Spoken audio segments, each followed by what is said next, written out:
teraz ja vám poviem celú svoju kariéru. Som penzionovaný manažer, bývalý. Celú svoju kariéru, odkedy som pochopil, že úplne najdôležitejšie je mať víziu a potom viesť ľudí k tomu, aby sme tú víziu spoločne naplnili, tak toto som považoval skutočne, keď som začal pracovať v 74. roku, aj predtým ako študent, ale to bolo iné, v 74. roku, tak už okolo 78. 9. roku som sa hrozne veľa, možno 30-40% zo začiatku a neskôr aj 50-60% svojho pracovného nasadenia a študijného nasadenia, to bolo všetko ohľadom leadershipu. Som pochopil, že poprvé človek, aspoň vtedy, dnes je to iné, e-shopáci robia sami svoj biznis. To je jeden človek, okolo má nejakú režiu a robí svoj biznis. Ale voľakedy to bolo ináč a naozaj človek sám nemohol urobiť v podstate nič. Takže bolo treba rozmýšľať o tom, ako dať dokopy skupinu ľudí, tým, ako presvedčiť ten tým, že to, čo chceme robiť, je správne. A potom ten tým rôznymi spôsobmi, a to je to tajomstvo leadershipu, a to sa dá naozaj naučiť, naštudovať, vidieť tam, ako sa ľudia chovajú, aké majú záujmy, ako adresovať rôzne vízie na rôzne množiny záujmov. No o to krajšie je to, keď idete do medzinárodného prostredia, kedy tie množiny záujmov, ten interest set alebo value sets, sú úplne iné. Napríklad arabský svet, tá množina hodnôt je natoľko iná od našej, že keď s ním rozprávate tak, ako my tu rozprávame, tak oni na vás budú pozerať, nebudú rozumieť, o čom hovoríte. Oni rozumejú, čo hovoríte, lebo hovoríme normálnou rečou, ale za tým tá myšlienka, tá idea neexistuje. Nebudú vás chápať. No ale to isté je aj medzi nami. Ako je tu možno 100 ľudí, tak každý jeden z vás má svoju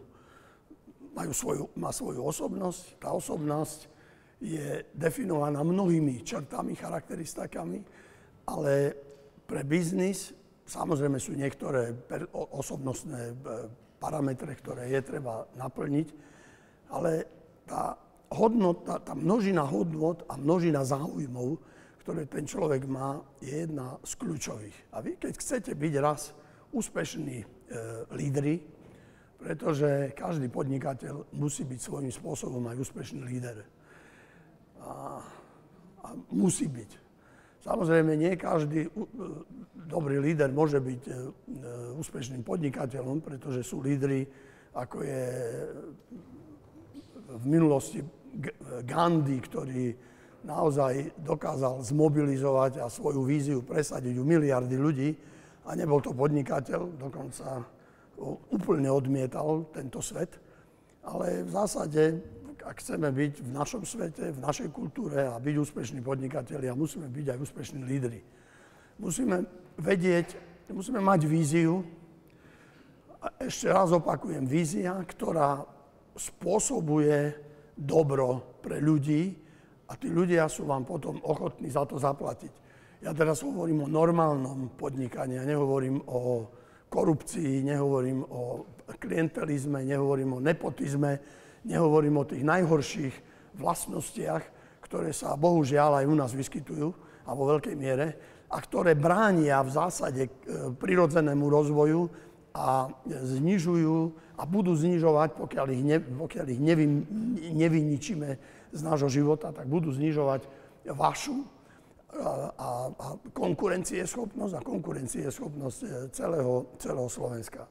Takže hovorím o normálnom podnikaní, kde naozaj človek má mať víziu, na tú víziu začať presadzovať, presvedčiť ľudí, že to je správne, že to je dobrý produkt, že to je dobrá služba.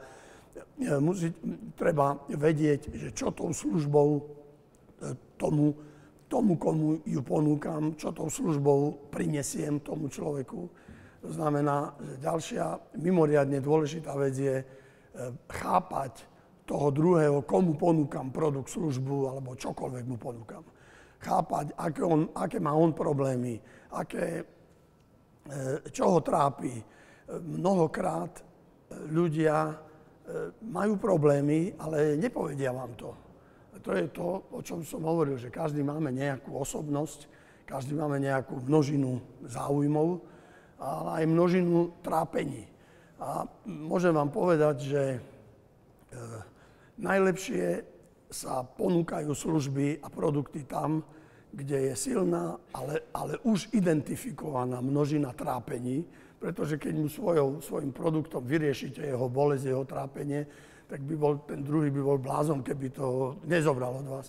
A na druhej strane, tam, kde je veľký záujem, napríklad nejaké hobby alebo iné záujmy, ktoré ľudí tlačia dopredu. Takže sme pri záujmoch. A teraz pri tej množine záujmov. Je nejaká pyramída, kde človek najprv sa musí najesť, aby vôbec mohol prežiť, napiť, najesť, obliecť.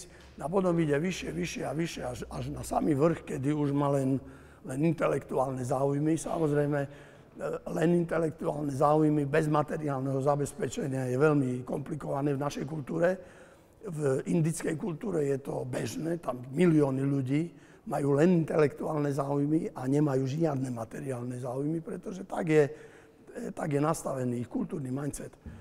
Takže potrebujete vidieť tie záujmy človeka a naozaj v tej vašej skupine, vo vašom okolí, tí ľudia, s ktorými pracujete, ktorých vediete preto, aby vám naplnili, alebo aby ste spoločne naplnili tú víziu, ktorú máte, tak musíte poznať záujmy tých ľudí, lebo ináč sa poprvé vám nebudú rozumieť a po druhé nepôjdu za vami s oduševnením, s veľkou motiváciou, so záujmom o vec, pôjdu len ako obyčajní robotníci a skúsenosti, a také vážne skúsenosti takých vážnych benchmarkových firiem a analytických firiem hovoria, že pokiaľ ľudia nepracujú so záujmom a s nadšením, tak ich výkon je až 50% nižší, ako keď to robia so záujmom a s nadšením.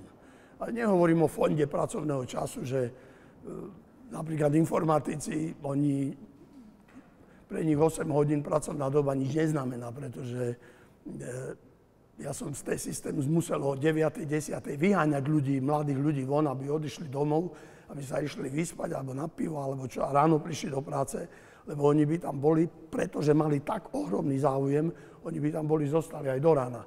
Čiže toto tiež nie je správne, ale naozaj, ak zistíte, akým spôsobom viete motivovať tých ľudí, s ktorými idete naplniť svoj projekt, svoj biznis, svoju úlohu, tak ak viete, ako ich motivovať, tak hneď máte 50% úspechu vo vrecku. Ďalších 50% ja by som videl, že by sa mohlo rozdeliť na dve 25-ky.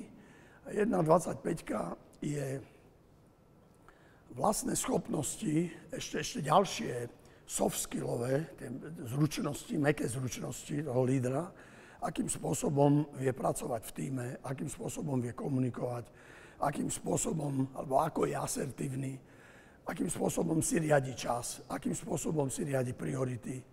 Toto je mimoriadne dôležité, pretože ak sa nechá zavaliť časovým stresom, alebo začne sa venovať nepodstatným a nedôležitým veciam, tak potom ten človek je stratený a najvzácnejšiu hodnotu, ktorú dostane okrem rozumu od Pána Boha, to je čas, míňa na veci, ktoré nie sú podstatné. Takže líder, okrem toho, že vie, ako motivovať tím, a to je veľká veda, to je naozaj, to je kus psychológie, trošku iných vecí, ale hlavne psychológia. Druhá vec je tie soft skilly, ďalšie soft skilly sú mimoriadne dôležité. No a potom samozrejme, tých posledná 25-ka, aspoň podľa mňa, sú manažerské schopnosti, ak ide o manažera, alebo sú technické vedomosti, znalosti, zručnosti, ak ide o špecialistu. V mnohých prípadoch, a tých som naozaj miloval, tých mojich kolegov, ktorí boli dobrí špecialisti a zároveň vykazovali znaky dobrých lídrov. pretože tí okolo seba vedeli natiahnuť neformálne skupiny špecialistov, z ktorých vypadávali nápady, no, možno každú hodinu, nie všetky boli realizovateľné, ale mnohé z tých nápadov, keď sme ich potom rozobrali, dali do reálneho biznisu, tak priniesli úžasnú hodnotu vo firmách, ktoré som riadil, alebo aj v tých, ktoré som založil volakedy a ktoré dodnes fungujú. Takže manažerské schopnosti alebo tie technické schopnosti podľa môjho názoru je 25% úspechu. Ďalej sú veci, ktoré bohužiaľ sa na univerzitách a ani na stredných školách veľmi neučia, ale pre lídra a pre podnikateľa sú mimoriadne dôležité. A to je leadership, vedieť, ako viesť, ako motivovať, ako mať víziu, ako pre tú víziu povolať kvantum ľudí, ktorí vám potom pomôžu tú víziu zrealizovať. A potom ďalšie, také tie drobné, mäkké zručnosti, bez ktorých by človek vyzeral ako slon v porceláne. A my vieme, že v našom kultúrnom mechanizme, ako tak vieme nazvať, alebo v našej kultúre my máme problémy. Máme problémy s otvorenou komunikáciou. Ako náhle ste v medzinárodnom prostredí, tak to pocítite sami. Máme problém otvorene komunikovať a čím je väčší problém, tým väčší problém máme ho komunikovať. A to nie je dobré, pretože problémy, ktoré sa nekomunikujú, sa len zhoršujú a vás ako lídrov, ako podnikateľov len privádzajú do ďalších a ďalších problémov. Problém treba vyriešiť tak, aby už nikdy nespôsoboval následné problémy, nedostatky alebo nejaké následné negatívne konsekvencie. No takže vodcovstvo je pre mňa je kľúč k úspechu. No ja prejdem cez to, čo som robil, a v niektorých prípadoch vypichnem, čo som používal z tej veľkej množiny nástrojov leadershipu a managementu, aby som dosiahol to, čo som chcel dosiahnuť. A ľudia to volajú úspech, ale ja nehovorím úspech, je to len to, čo sme si povedali, že toto chceme dosiahnuť a pokiaľ to dosiahneme, tak sme to dosiahli. Prečo by to mal byť úspech? A mimochodom nie je nič staršie ako včerajší úspech. Včerajší úspech je, a hlavne v dnešnej dobe, to je koniec, to voda zakryla a ideme na novo do nových teritórií a do nových biznisov. Takže tak dosť netradične som vyštudoval matematiku, pretože keď som si vyberal školu, na ktorú pôjdem, tak som si vybral takú, kde to je najľahšie. Ja som sa nechcel učiť. Tak som si vybral matematiku a čuduj sa svete, aj som ju ukončil s červeným diplomom. A potom som chcel pracovať vo vede. Ostal som skoro celý rok na univerzite ako asistent, ale narodilo sa nám dieťa, bolo treba byt, bolo treba aj podľa Maslova tú spodnú základňu pyramídy naplniť, vyriešiť. Tak som odišiel zo školy, išiel som pracovať do priemyslu, vtedy do východoslovenských železiarní, kde najprv som robil naozaj špecialistu. Ako matematik som pracoval na mnohých rozvrhovacích problémoch. Vtedy boli veľmi zložité problémy, počítače neboli dostatočne silné, výkonné, aby tie tzv. NP úplné problémy mohli riešiť v reálnom čase, aspoň s takým konečným množstvom vstupom, ako sme mali my, železiarnia, ale tak pracovali sme na tom a myslím, že sa nám celkom darilo. Ak som chcel, aby môj algoritmus bol realizovaný v programe optimálne, tak som si ho musel realizovať sám, pretože priatelia a moji kolegovia pracovali s rôznymi nástrojmi, ktoré negenerovali optimálny kód a v tých naozaj zložitých problémoch bolo treba používať úplne iné metódy. Takže to sme prešli, ale niekde okolo 80. roku, 79-80 som pochopil, že ja síce urobím pekné veci, ale som sám a bez toho, aby som to presadil v širšom meradle, tak budem len tam jeden špecialista. A v tom období to nebolo zase až tak jednoduché, ako dnes pracovať samostatne. Takže som sa rozhodol, že sa pustím aj trošku do manažmentu, čo sa v celku darilo a prešiel som rôzne pozície v tých železiarniach, kde som nabral na tú dobu veľmi veľké skúsenosti s vedením ľudí. Už v 87. roku som mal pod sebou 2500 ľudí, spústa robotníkov, inžinierov, veľkých špecialistov, s ktorými sme pripravovali veľké projekty, rekonštrukčné, automatizačné a všetky tie veci. Bola to úžasná práca a vtedy v tom období sa ináč motivovali ľudia. Vy si to nemôžete pamätať, ale rodičia vaši si pamätajú, že to bola naozaj motivovať vtedy ľudí, kedy najväčšia taká, to ani nebol vtip, ale to bol mindset, ktorým ľudia žili, bolo, že kto neokráda firmu, okráda svoju rodinu, kto neokráda štát, okráda svoju rodinu. Tak v takomto prostredí a s takým mindsetom motivovať ľudí, aby sme robili pekné veci. A nebolo to jednoduché, ale zase našli sa metódy, spôsoby, ako špecialistov motivovať, lebo špecialistu nemusíte motivovať cez peniaze, respektíve vtedy ste nemuseli, teraz aj to platí, ale vtedy nebolo treba, čiže my sme dali dokopy také neformálne skupiny špecialistov, s ktorými sme robili úžasné veci a nakoniec napriek železnej opone, napriek všetkým tým problémom, ktoré boli, sme sa presadili tak, že sme začali kooperovať na úrovni projekcie a konštrukcie technologických zariadení, automatizovaných systémov. Sme začali kooperovať so západnou Európou, so špičkovými podnikmi, Schlemansim a Klesim a ďalší. Čo samozrejme spôsobovalo iné problémy, ale ľudia boli nadšení a poslali sme vtedy von, predstavte si, v 87. 8. roku poslať von 100 ľudí, ktorí projektovali v Nemecku zariadenia, ktoré sa potom realizovali v železiarniach. To nebola jednoduchá práca, ale tým, že sme mali tú silnú víziu a na túto víziu sme sa snažili presvedčiť všetkých hlavných stakeholderov, to je ďalšia vec, stakeholder management, ktorý je veľmi dôležitý pre úspech podnikateľa a lídra. To sú tie subjekty, ktoré majú vo vašej veci podiel nejaký. Morálny, finančný, strategický a iný.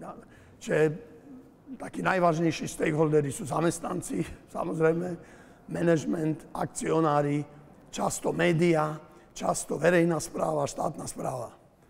A samozrejme, keď idete do obranného priemyslu, tak tam sú iní stakeholdery. Ale čiže tí, ktorí majú záujem v tej vašej veci, alebo mali by mať záujem, oni možno o tom ani nevedia, ale vy, keď ste dobrý líder, tak im ukážete, že naozaj on môže mať z toho veľký prospech. Nejaký politik, keď vy máte jeden nádherný projekt, ktorý zrealizujete a ten politik sa k nemu pripojí, tak on môže mať naozaj parádny marketingový efekt, politický marketingový efekt z toho. A s tým treba pracovať. Aj to je súčasť úspechu, pracovať aj s tými, ktorí zdanlivo nemajú tam váš podiel v tom vašom biznise a na druhej strane ho môžu negatívne alebo pozitívne ovplyvniť. Tak treba týchto vyhľadávať a to je stakeholder management. Manažovať ich očakávania a manažovať samozrejme aj prínosy, ktoré týmto stakeholderom dáte. Takže skončíme tu tej železiarne, prišla revolúcia. Ešte vtedy sme chceli mali sme veľkú víziu vybudovať strojárensko-metalurgický komplex a v tej strojárskej časti sme chceli mať veľkú automatizáciu a informačné technológie. No, život sa zmenil, to sa zmenilo šup za 24 hodín a už sme mali iné podmienky a iné ciele. Tak,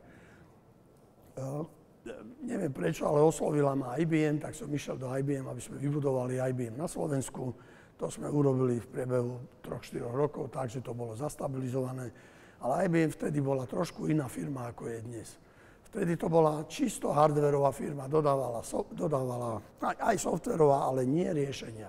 Dodávala hardware, siete, dneska siete IBM nedodáva, ale vtedy to bol kľúčový dodávateľ sieťových riešení. Servere, boli to väčšinou mainframey, až neskôr sa išlo na client server a na tie iné procesory riskovské a AS400 a tak ďalej. Tak to sme zastabilizovali, dodávali sme, mali sme ohromný podiel na československom a slovenskom trhu, ale mňa toto veľmi neťahalo, aj keď som sa naučil veľa z obchodu. Skôr ma ťahali riešenia, tak som sa nechal nahovoriť a odišiel som do firmy SAP. Je to ešte stále svetový líder v dodávke ERP Solutions, čiže Enterprise Resource Planning Management Systems. To sú podnikové aplikácie pre ľubovoľné organizácie. Naozaj ten know-how pool, ktorý bol vytvorený firmou SAP, nemá v ľudskej histórii obdobu a to uznáva dneska každý. Neviem, ako sú dnes na trhu, nesledujem ich vývoj, ale niečo som zachytil, že znovu majú veľmi vysoký rast. Takže vybudovali sme aj SAP a to bola nádhera, pretože vtedy po revolúcii dlho na československom trhu nebolo dlho nič, čo by naozaj komplexne pokrývalo riadenie organizácií, biznisu, retailu, distribúcie, dopravy, výroby a tak ďalej, tak ďalej. Čiže to bola nádherná práca a pri tej robote sme sa aj veľa naučili. Častokrát, a to bolo dané tým časom a históriou, sme boli o jednu kapitolu možno ďalej než naši zákazníci, ale taká bola doba. My sme išli samozrejme rýchlejšie dopredu ako zákazníci, lebo sme to robili masívne a oni mali svoje individuálne systémy. Aj tam som pochopil, že ešte niečo chýba. Že síce mám IBM školenia, perfektné sales training, kde človek vedel, môžem to s kľudom povedať, aj keď bolo treba, tak aj zmanipulovať toho zákazníka, dostať ho tam, kde sme ho chceli mať. A to sa mi naozaj nepáčilo. Skôr som obdivoval v IBM tú teóriu value proposition, čiže návrh hodnoty. To bolo ohromné hnutie, ktoré v IBM prešlo v nejakých 92, 3, 4, 5, 6, až do 2002 roku som videl, že to stále tam forsírujú a nastavujú mindset IBM ako, aby dodávali hodnotu zákazníkovi a nie produkty. Samozrejme, produkty sú istým spôsobom nositelia hodnoty, ale nebol produkt prvorady, ale hodnota. Čo to prinesie zákazníkovi. To sa mi veľmi ľúbilo. Mimochodom, nájdete to na webe, ak si pôjdete do IBM a dáte si Value Proposition Selling alebo Value Based Selling, tak to nájdete, čo treba urobiť, ako treba vidieť problémy Chief Executive Officera, to generálneho riaditeľa, ako treba vnímať problémy a záujmy napríklad finančného riaditeľa, výrobného riaditeľa, technického riaditeľa, ako treba vnímať a vidieť a pochopiť stav a problémy a motivačné schémy u špecialistov, ktorí vás môžu podporiť, ale môžu vám aj zatvoriť dvere, aby ste tam... Inými slovami, takými tak dosť jednoducho povedané, predávať sa musí na každom poschodí vo firme a na každé poschodie musíte doniesť tú pravú value proposition, čiže tú pravú ponuku hodnoty, ktorú tomu jednotlivému manažérovi alebo jednotlivému špecialistovi ukážete, že to je jeho, to bude preňho, to tomu zlepší prácu, tomu zlepší ekonomické výsledky, tomu zlepší hygienu, ekológiu a tak ďalej a tak ďalej. Čiže to sa mi ohromne ľúbilo, ale stále som mal pocit, že mi čosi chýba, že nerozumiem dobre financiám, že nerozumiem dobre marketingu, že nerozumiem dobre stratégii riadenia biznisu. No tak som už ako dosť v pokročilom veku som začal študovať Business University Open School v Anglicku. Prvý rok to bolo aj na Slovensku, potom už sme chodili len vonku. No, to bolo úžasné. Tam som pochopil silu leadershipu a silu vzdelania v biznise. Že keď chce byť človek úspešný, alebo v takom väčšom meradle, nie že predáva zriadi si nejaký e-shop a predáva tam veci. Aj keď to je tiež dôležité, pretože prináša hodnotu mnohým ľuďom, ktorí si od neho kúpia lacné a kvalitné produkty a flexibilne im to dodá. To je úplne super služba. Ale ak chceme byť v takom širšom meradle, robiť nejaké väčšie veci, ako postaviť nejaké veľké biznis centrum a do ňoho dostať 2000-2500 ľudí, pripraviť pracovné príležitosti, zmeniť charakter celého regiónu, v poľnohospodárstve, znovu obnoviť poľnohospodárskú, ekologickú biovýrobu a nahradiť tie dovozové potraviny. Tu je nesmierne veľa príležitostí pre vás, aby ste v tomto smere mohli podnikať, ale tam už treba to, čo som hovoril hneď na začiatku. Veľké znalosti leadershipu, stakeholder managementu a business managementu.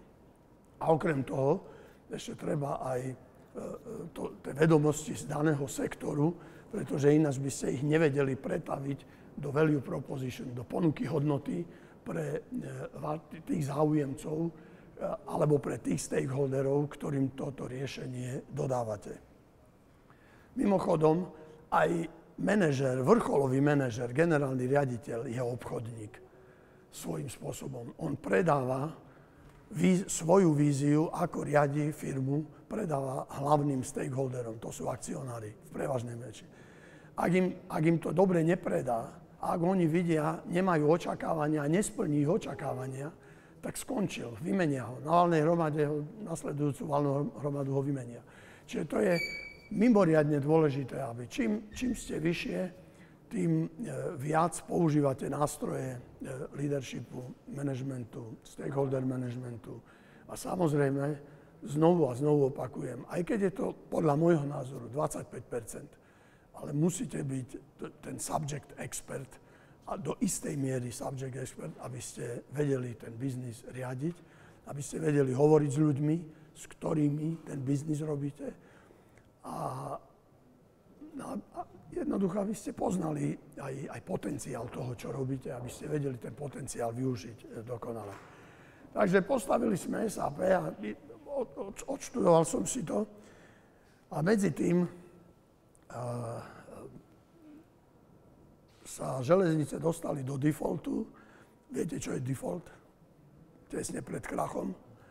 A bankový výbor, z bank, ktoré mali veľa peňazí v železniciach, sa dohodli s vládou na krizovom manažmente a neviem prečo, asi preto, že som tomu trošku rozumel, krizovému manažmentu, tak ma pozvali, aby som sa stal členom krizového manažmentu. Vedeli sme, že je to na 2 roky, to bola mission na 2 roky, urobiť poriadok v tých železniciach, nastaviť procesy a zmeniť celé smerovanie železníc z jedných starých, konzervatívnych, tradičných na moderné, obchodne a zákaznícky orientovanú organizáciu.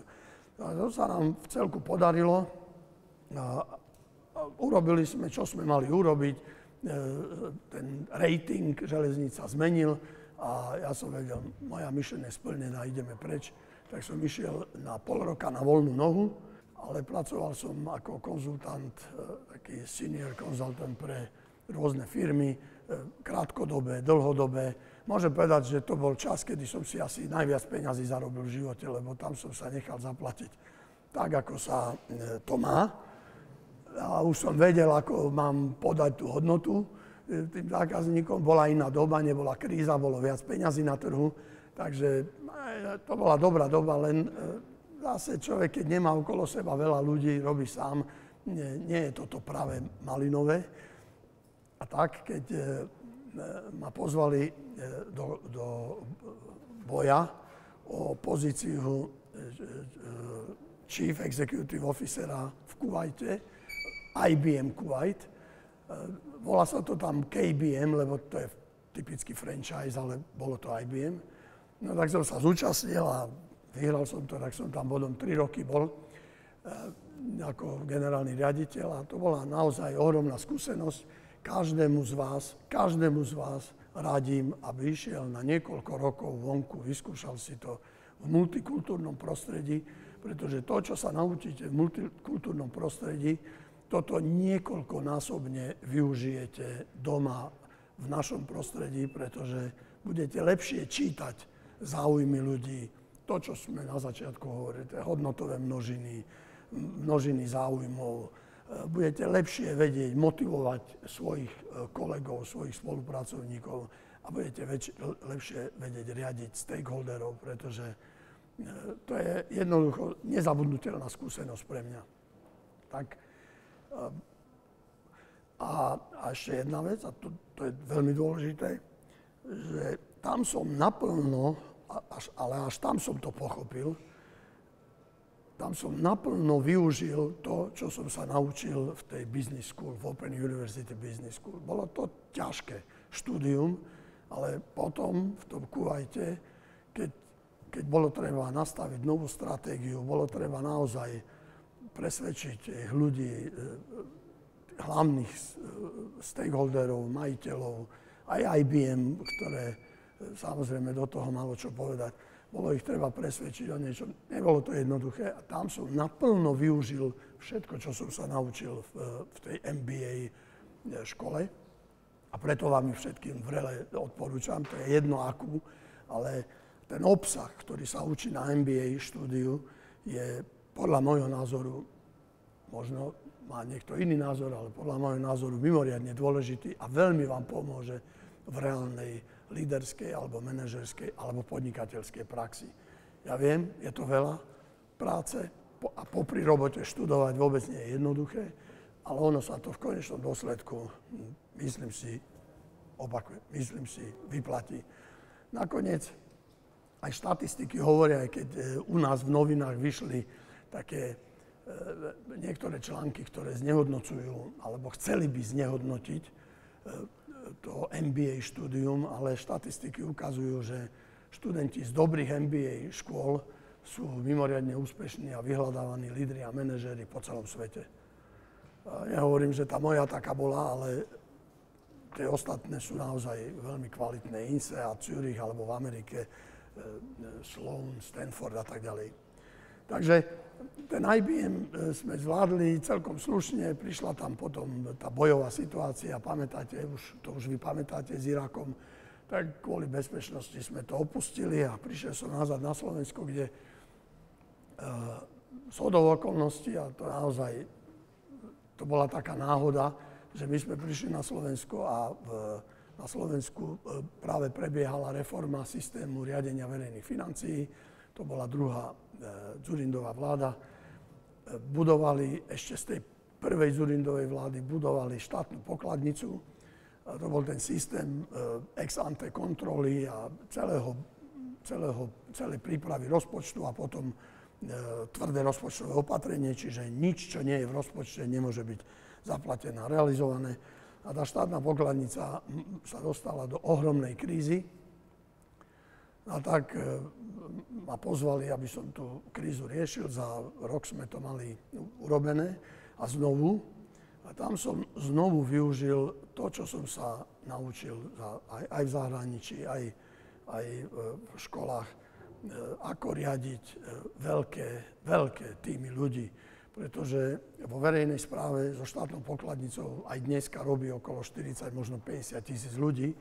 A tých ľudí bolo treba zmeniť ich myslenie a ich návyky a ich vedomosti.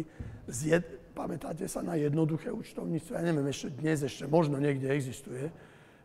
U živnostníkov existuje jednoduché, no, hej. Ale vtedy v celej štátnej správe a vo verejnej správe bolo jednoduché účtovníctvo, čo bolo nepriateľné vzhľadom na prístupové rozhovory z EÚ. Bolo treba zaviesť normálne podvojné účtovníctvo podľa štandardov Európskeho účtovného dvora. A tá štátna pokladnica sa dostala do ťažkej krízy, tak som tam bol pozvaný ako krízový manažer. Našťastie, chvála Bohu, sa to podarilo a my sme nabehli. tú krízu sme nevyriešili, ale zmiernili jej negatívne dopady možno na také akceptovateľné minimum, že sa to mohlo od 1.1.2004 alebo 4 naplno spustiť a do dneska tá štátna pokladnica funguje a je zavedená už aj v mnohých organizáciách verejnej správy, nielen štátnej správy. A tam znovu bolo treba najšpičkovejšie vedomosti o leadershipe, ako riadiť ľudí, ako ich motivovať, ako ich natrénovať, ako vidieť ich problémy. A pochopil som, že riadenie zmeny je znovu jedna z kľúčových kompetencií manažera a lídra. A tak som sa na staré kolena pustil ešte raz do štúdia a urobil som si najprv ďalkový a potom interný kurz na Koloreckej univerzite. Tam je aj najväčšia základňa teórie change managementu. Tak som si to urobil a v priebehu tej štátnej pokladnice som to musel urobiť, lebo ináč by som nebol vedel zvládnuť tú obrovskú zmenu, ktorú bolo treba urobiť, ale nie technologickú. Technologická zmena sa robí ľahko, to vy viete všetci.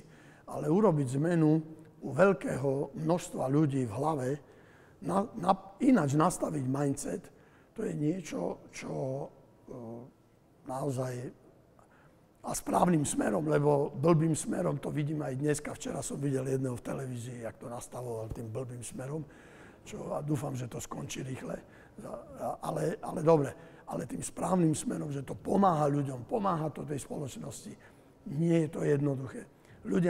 Ľudia musia poznať, čo chcete. Čiže znovu tá vízia tam musí byť. Musíte ju vedieť komunikovať a presvedčiť ľudí o tom, že to je to správne, čo treba urobiť. A samozrejme, keď presvedčíte väčšinu, tak s tou menšinou už si potom poradíte rôznymi nástrojmi, ako je napríklad eliminácia ohnízk odporu a tak ďalej. A to všetko sa dočítate v teórii a to všetko sa dá krásne vyskúšať v malom, v strednom aj vo veľkom. Tam sa naučíte, ako odporcu sa snažiť neutralizovať a ako také tie rocks, ako ich eliminovať. A jednoducho, ale zase otvorene komunikovať, nebať sa toho, že vás budú obviňovať. Tak to sme nejak zvládli a potom som pracoval ešte na ďalších projektoch, ako je napríklad rozdelenie železníc, to bol typický change management, riadenie zmeny, kde bolo treba vytvoriť z jednej veľkej, bolo treba dve. Takže to sme tiež zvládli a znovu to bol change management, čiže to, čo som vám hovoril, že ten leadership, motivácia, vízia a tak ďalej, tak k tomu by som pridal ešte riadenie zmeny, pretože riadiť biznis, to je v podstate trvalé riadenie zmeny. Menia sa vám podmienky na trhu, menia sa vám podmienky vo firme, ľudia vám starnú, menia sa, zvykajú si, keď si zvyknú, treba urobiť umelý stres vo vnútri vo firme, aby si prestali zvykať, aby znovu nabrali novú energiu, novú dynamiku a išli dopredu.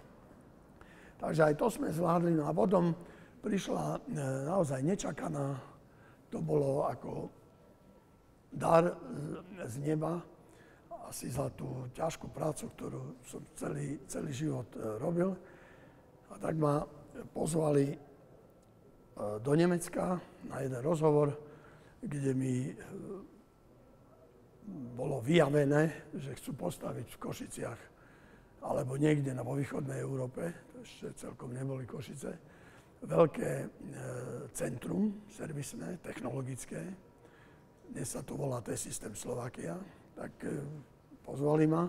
Tak samozrejme, robili sme všetko preto, aby to nakoniec skončilo v Košiciach. Skončilo to v Košiciach. A tak znovu som dal dokopy tím. A musím povedať, že stakeholder management to bolo úplne prvé, o čom som rozmýšľal. Kto budú hlavní stakeholdery, ako ich osloviť, čo im ponúknuť, čo oni budú z toho mať a tak ďalej. Či v Nemecku, či tu v Košiciach, alebo na Slovensku. No a tak sme vytvorili veľkú koalíciu. tých ľudí, ktorí celú tú myšlienku podporovali. Na výsledok vidíte, dnes za 6 rokov to má 2700 ľudí a tá firma je, aj keď zo začiatku bola tam prevažná väčšina tých služieb bola na nižšej úrovni, monitoring a nejaký ten first level support. A dneska je to špičková firma, ktorá už mieša karty v globálnom meridle v celom Deutsche Telekom, v celej Deutsche Telekom grupe a dokonca mieša karty už aj vo väčšom rozmere v globálnom, kedy ľudia z Košíc sa presadzujú aj proti takým expertom, ako je IBM, Oracle, Accenture a ďalší. Čiže neuveriteľný progres to zaznamenalo. A znovu, môj osobný názor, v živote nikdy by som to nebol dokázal takto riadiť tú firmu k takémuto rastu a k takému stavu, ako je dnes, keby som nemal tie znalosti o leadershipe, o riadení zmeny, o riadení stakeholderov a aj také tie tvrdé manažerské, samozrejme, schopnosti alebo kompetencie a znalosti, ktoré som nadobudol ani nie tak na univerzite, aj keď aj to pomohlo. Samozrejme, formálne modelovanie je stále môjim koničkom, ale tie znalosti, vedomosti, ktoré som nadobudol počas štúdia Master Business Administration v tom Anglicku. Od revolúcie som bol mimoriadne činný aj v charitatívnej oblasti. Založil som pár neziskových organizácií, ktoré hlavne pomáhajú deťom a rodinám v kríze. Toto je cieľová skupina, ktorú oslovujeme a ktorej pomáhame. Aj tam sa nám darí, viete, neziskovka, treba na to zháňať peniaze a potom riadiť, alebo respektíve pomáhať riadiť ten sociálny biznis. Nie je to jednoduché, ale aj to som chcel vlastne tak zdôrazniť, povedať, že v našej štruktúre robí asi 250 ľudí, z toho 35-37 sú platení ľudia a zbytok je dobrovoľníci. Dobrovoľníci to robia úplne pro bono, zadarmo, nič za to nedostávajú. A pritom pravidelne, reálne pracujú s klientami, s deťmi, pomáhajú im, aby sa z krízy dostali. A tí zamestnanci, ja poviem, máme tam psychológa, doktora, PhD a pracuje za 620 € mesačne. Len aby ste vedeli, že nie sú všetko peniaze, že tá vízia v dobro, že pomáham ľuďom, je silnejšia ako peniaze. Samozrejme, pomáhame im ako sa dá, aby aj materiálne mohli tí ľudia to prežiť, pretože keď to neprežijú materiálne, nebudú nám tam robiť. Ale chcem ukázať, že čo všetko robí nadšenie a motivácia, to je to úplne prvé a potom nastáva aj tá druhá motivácia, peniaze. To treba mať. Na to musíte byť úspešní lídri, podnikatelia, manažeri, aby ste aj tie peniažky mali. Tak tým by som skončil. Výsledky hovoria sami za seba a preto vás chcem len tak trošku motivovať, že nepodceňujte vzdelanie. Vzdelanie je podľa môjho názoru kľúčom k úspechu. Tie nízkoúrovňové a nekvalitné tendencie, ktoré dnes sa bohužiaľ prejavujú aj na Slovensku, ale aj v celej Európe, tie pominú a znovu nastane ten prirodzený vývoj. Som o tom hlboko presvedčený, kedy vedomosti, invencia, kreativita, leadership, dobrá vízia, ktorá pozitívne ovplyvňuje život ľudí, že toto bude znovu hrať prím a že toto sa raz presadí a vy to vlastne budete nositelia tejto budúcnosti.